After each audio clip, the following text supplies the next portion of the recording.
Hey everyone, welcome to Alpha Insights. I'm Lucy. Thanks for joining us today. And I'm Mike. We've got an interesting ownership story to unpack. And hey, if you have questions while you're listening, drop them at stockalpha.ai. So here's the nutshell. Over roughly 6 weeks, 4 different institutional filers disclosed that they crossed the 5% ownership mark in Poet Technologies. That kind of concentrated disclosure in a short window is unusual. Right. And to be clear, these four are not the same kind of buyer. Some are real money, and some are working as market makers. That distinction matters. Let's start with the biggest, because it's the cleanest signal. MMCAP International and Asset Management reported owning 19,047,620 shares, which is about 11% of the company. They didn't buy that on the market. Exactly. They were the single institutional buyer for a $400 million registered direct offering. That offering was priced at $21 per unit, and each unit was 1 share plus 1 warrant. What that means is MCAP wrote the check for the entire raise. And because the units included warrants, they picked up asymmetric exposure. Basically, a larger potential payoff if things go their way. Now the other 3 filers. Marex disclosed 9,150,000 shares, about 6%. Jane Street and its trading affiliates reported 11,685,828 shares, roughly 6.8% as of mid-June. And Citadel Securities and related entities reported 10,110,970 shares, about 5.9% on the filing. Interesting. Here's the important nuance. Jane Street and Citadel Securities are big market makers. Analysts and trading desk folks note their filings usually reflect inventory for market making and options-related activity, not a fundamental accumulation for a long-term thesis. Yeah, honestly, I was a bit surprised at first, but once you think about it, Poet has had elevated volume and active options flow.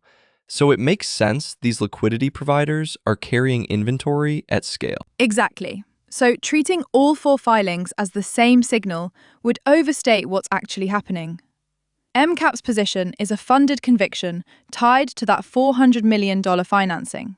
The Jane Street and Citadel filings are more about market structure, providing liquidity, hedging, and holding inventory. Right, and that difference is crucial when you think about the shareholder base. The company has about 172,600,000 shares outstanding. So these positions are meaningful in size relative to the float. And the timing matters too. A year ago, Poet's shareholder register didn't look like this. Now, a single investor financed a big chunk of the company, and the largest liquidity providers are warehousing inventory. That changes how the stock trades. Let's break down a couple of implications in plain terms. 1. Concentrated ownership from an anchor investor can be a signal of conviction, because they funded a large offering directly. 2. Because warrants were part of that deal, there's potential future dilution if those warrants are exercised. But there's also leveraged upside built into the structure. It's a two-sided element investors and analysts will be watching. 3.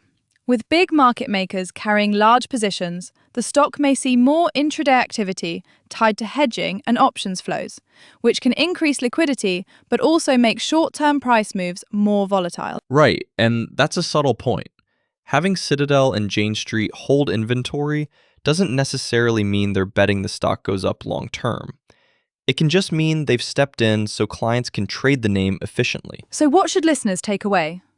Data suggests the ownership base for Poet has shifted quickly. The filings prove that the stock is now being tracked, traded, and warehoused by institutions that previously wouldn't have needed to file at all. Yeah, and I'll add one caution. This is informational, not investment advice.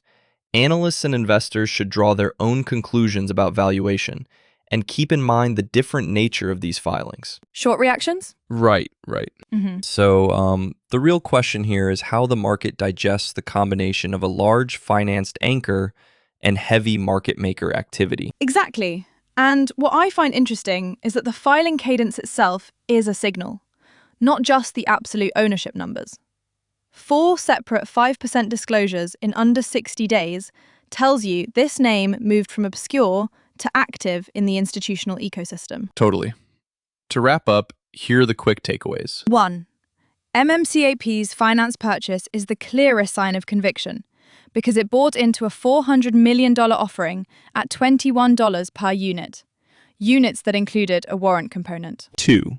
Jane Street and Citadel filings look like market-making inventory, important for liquidity, less so as proof of fundamental long-term buying. 3. Overall ownership has shifted rapidly, and that changes trading dynamics. More liquidity, potentially more volatility, and a shareholder register worth watching closely. Got questions? We'd love to hear from you. Head over to stockalpha.ai, where you can ask us anything and we'll answer live. And while you're there, check out more market content. Thanks for listening. I'm Lucy. And I'm Mike. See you next time on Alpha Insights.